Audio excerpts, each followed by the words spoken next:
revient en guerrier du futur, c'est ça? En militaire, en tout cas, on tout reçoit simplement militaire, d'accord. les Airborne 64 qui nous viennent d'Hydron, qui ont un stand qui attire pratiquement plus de monde que les dinosaures, c'est dire. C'est peut-être le côté... on vous prend pour des personnages de Call of Duty, peut-être? Oh, sûrement.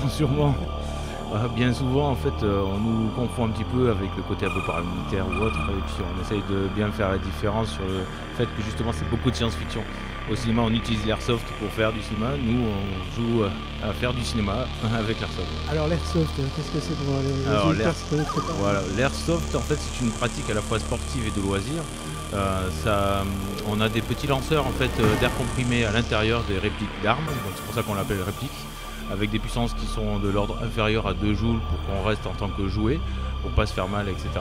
Et on fait de la reconstitution de films, de jeux vidéo, de scénarios déjà existants, de théâtre, on fait de la reconstitution historique, etc.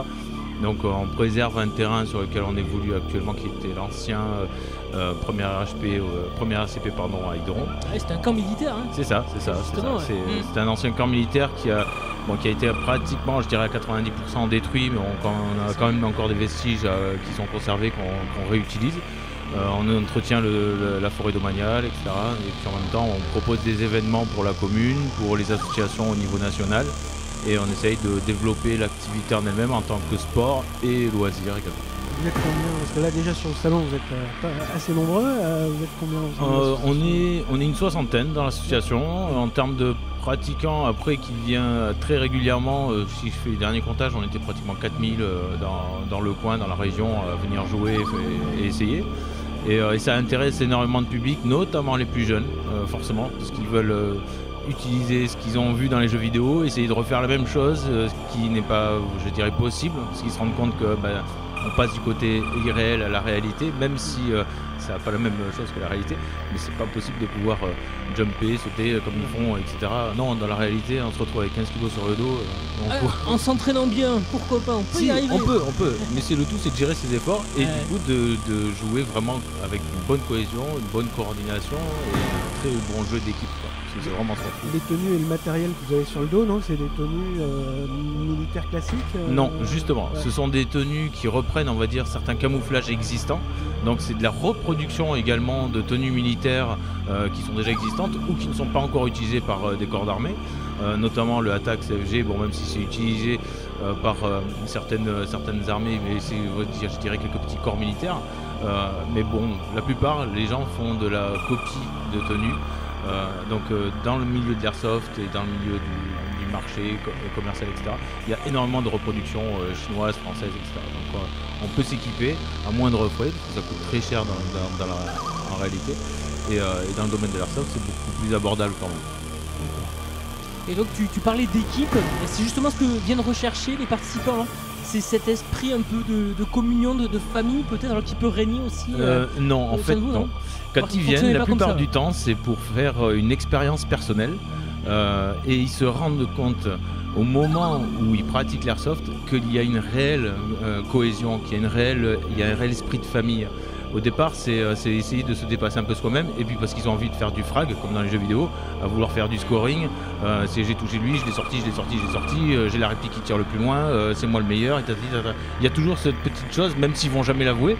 Et quand ils se rendent compte que quand on joue, on développe justement à la fois l'initiative, mais l'esprit de groupe, à vraiment avoir, comme dans un sport collectif, chacun va avoir une certaine spécialité, se découvrir soi-même en tant que joueur.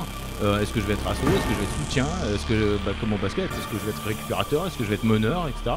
Donc on essaye de mettre ça en avant pour se rendre compte que c'est pas de l'effort, c'est pas une performance personnelle qui va faire la différence sur le terrain. Voilà.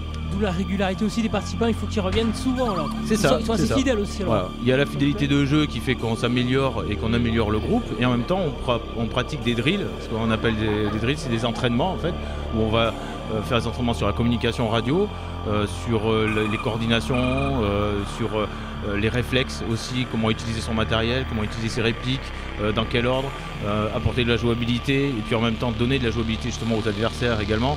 Donc éviter d'avoir 300 000 dans un chargeur, sinon on reste derrière un arbre ou une palette et puis on va pas s'arrêter. Donc on essaye de développer un jeu où beaucoup de joueurs se retrouvent, c'est-à-dire ceux qui font de la similitude militaire, qui veulent vraiment appliquer des choses comme ça se faisait, faire ce qu'on appelle du milsim, après ça c'est le jargon dans l'airsoft, ou carrément de faire des soirées zombies avec des vagues de zombies dans tous les sens, des aliens, des prédators, etc., des terminators. Et ça peut devenir super ludique. Ah ouais, aussi, complètement. Ouais. Et puis d'où le fait d'être bien entraîné aussi, ça minimise les risques parce que c'est quand même un sport risqué, non? Il n'y a aucun risque de blessure par les répliques, parce que comme ça fait l'équivalent d'une petite piqûre de moustique, ça fouette, mais bon, il n'y a aucune dangerosité là-dessus. On a quand même des protections oculaires qu'on valide, parce que bon, il faut quand même se protéger, on ne joue pas sans lunettes, c'est interdit, et nous on le fait pas. Ensuite, il y a des protections qui sont au niveau intégralité sur le visage et sur le corps, donc on a plus de chances de se fouler une cheville ou je dirais un genou, de se froisser un muscle au niveau des jambes, comme dans tout autre sport, que toute autre blessure. Et votre venue au salon Armageddon, comment ça s'est fait du coup? Concours de circonstances, c'est mon trésorier en fait, qui est un très bon ami à Mike, l'organisateur, et qui m'en a parlé l'année dernière, mais après le festival. Donc je dis pourquoi tu m'en as pas parlé avant, j'aurais pu venir, parce que j'avais vu quelques petites affiches, etc., mais sans plus. Et puis Mike est venu nous voir sur le terrain, il a vu comment on évoluait, il a vu notre philosophie, nos idées, etc. Et il me dit mais non, faut que tu viennes faire un stand, c'est pas possible, c'est énorme. Et le stand on l'a fabriqué là cette semaine, dans la semaine.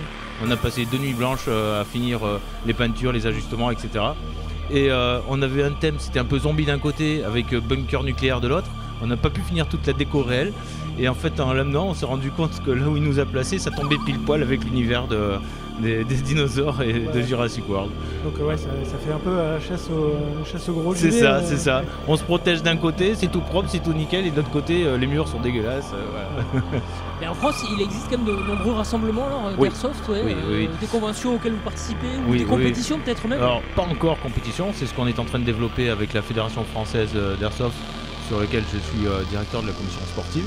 Donc on développe pour l'instant, on met en place une infrastructure qui essaye de préserver le côté très fair-play sur lequel est basé l'airsoft, et en même temps quelque chose d'assez loisir, mais on est obligé quand même d'uniformiser un petit peu à la fois les types de terrain, réglementation, etc., pour un peu mieux coordonner les choses et que ça puisse être exportable d'un terrain à l'autre et d'une association à l'autre. Et à ce moment-là, on peut prétendre à un agrément ministériel. Sur les autres pratiques et les autres événements, il y a à peu près, je dirais, 3000 à 4000 associations en France qui regroupent, je dirais, 50 000 joueurs référencés en association. Il y a encore plus de joueurs qui ne sont pas encadrés en association, notamment des mineurs qui n'ont pas le droit pour le moment, parce que c'est pas le fait qu'ils n'ont pas le droit de l'usage, c'est qu'ils n'ont pas le droit, c'est la mise à disposition qui est interdite. Donc même malgré ça, on essaye d'avoir des agréments pour pouvoir encadrer les mineurs, faire de la prévention, éduquer justement sur l'utilisation, sur non vous ne sortez pas sur un lieu public, etc. Donc le côté sportif va nous permettre de légiférer davantage parce qu'on connaît bien le problème et on veut éviter d'attendre que ce soit des politiques qui ne sont pas du tout habitués au secteur, de prendre des décisions qui ne correspondent pas du tout au terrain. Donc vous ne fonctionnez pas comme le paintball par exemple? Non, pas du tout. C'est très similaire, mais on a notre vision, notre éthique et notre philosophie là-dessus. Parfait, merci beaucoup. Donc Sébastien de l'association Airborne 64, c'est le président.